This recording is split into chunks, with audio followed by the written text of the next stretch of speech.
ओम। प्रिय विद्यार्थियों, सुप्रभात। बच्चों, जैसा कि आप जानते हैं कि हम कक्षा चतुर्थ के नैतिक शिक्षा विषय के पाठ नंबर 7 का वाचन कर रहे हैं, इसे पढ़ रहे हैं हम, जो कि लगभग आधे से अधिक हमने कल पढ़ लिया था। आज बचे हुए शेष भाग को हम पढ़ेंगे। इसमें दो बालिकाएं, दो फ्रेंड्स होती हैं, रीतू और रीता, जो जिनके विचारों में मतभेद होता है, आस्तिक और नास्तिक। तो वो किस प्रकार एक दूसरे को जो वो बताती हैं और किस प्रकार अपने स्वभाव की चर्चा करती हैं। तो आइए आगे क्या होता है ये हम पढ़ते हैं। तो हमने कल पढ़ा था कि उसने जो था रीता ने एक सुंदर चित्र बना करके उसको अपने कमरे में लटका दिया था और खुद वहाँ पर लेट गई थी। और जब रीतू वहाँ आई तो उसकी दृष्टि चित्र पर पड़ी तो उसने पूछा कि ये चित्र किसने बनाया है।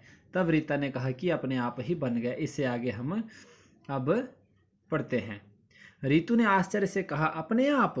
अरे, ये अपने आप कैसे बन गया? उसने अचंभित होकर के, हैरान होकर के पूछा। किसने? रीतू ने। रीता बोली, हाँ रीतू, उन पास में रखे हुए कागजों में गर्मी और गति आ गई तो यह कागज उड़कर मेज पर चला गया। उन्होंने कहा कि वो जो पास में हमने कागज रखे हुए हैं उन कागजों में क्या हुआ, गर्मी आ गई और गति आ गई और वो दौड़ना शुरू हो गए और एक कागज वहां से उड़कर आया और मेज के ऊपर चला गया। उस अलमारी में भी रंग पड़े थे और जो अलमारी रखी है कमरे में, उस अलमारी में रंग पड़े थे, रंग अर्थात कलर्स रखे हुए थे। उन्हें भी गर्मी लगी, गर्मी से उनके अंदर शक्ति आ गई, अलमारी से निकलकर वे भी कागज पर गिर पड़े। और कहा कि उस अलमारी के अंदर भी मैंने जो कलर रखे हुए थे उनमें भी गर्मी आ गई और गर्मी और शक्ति आने के कारण वो भी अलमारी से निकले और कागज के ऊपर गिर पड़े, उस पर फैल गए और चित्र बन गया। और बोलती कि उस पर खुद ही गिर गए कलर्स और चित्र बन गया। तो बच्चों, ये असंभव है, ऐसा कभी हो नहीं सकता है। परंतु ये जो रीता है एक भगवान के होने का उदाहरण देकर के अपनी फ्रेंड रीतू को समझा रही थी।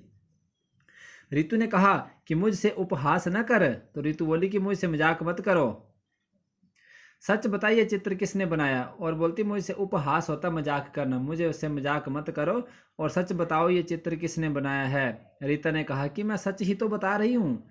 तो रीता बोली कि मैं सच ही बोल रही हूँ, यह अपने आप बन गया है, ये चित्र अपने आप बन गया है। रीतू झुंझला उठी और बोली कि तू मुझे बुद्धू बना रही है। रीतू एकदम से झुंझला उठी, हैरान हो गई और क्या बोली कि तू मुझे बुद्धू बना रही है, अर्थात आप मेरा मूर्ख बना रहे हो, ये चित्र अपने आप नहीं बना है। यह बात स्वयं कैसे हो सकती है, अर्थात यह एक चित्र अपने आप कैसे बन सकता है। रीता बोली, तुम मुझे व्यर्थ ही बुरा मान रही हो, ये चित्र वैसे ही अपने आप बन गया जैसे ये सृष्टि अपने आप बन गई है। तो बोले कि तुम मुझे व्यर्थ में जो मतलब मुझसे बुरा मान रही हो, ये चित्र मैंने नहीं बनाया, अपने आप ही बन गया। ठीक उसी प्रकार जिसी प्रकार ये सृष्टि, ये संसार अपने आप बन गया। क्योंकि पिछले कल हमने पढ़ा कि वो मान नहीं रही थी, कौन? रीतू, कि ये सृष्टि परमात्मा के द्वारा बनाई नहीं, अपने आप ही बन जाती है।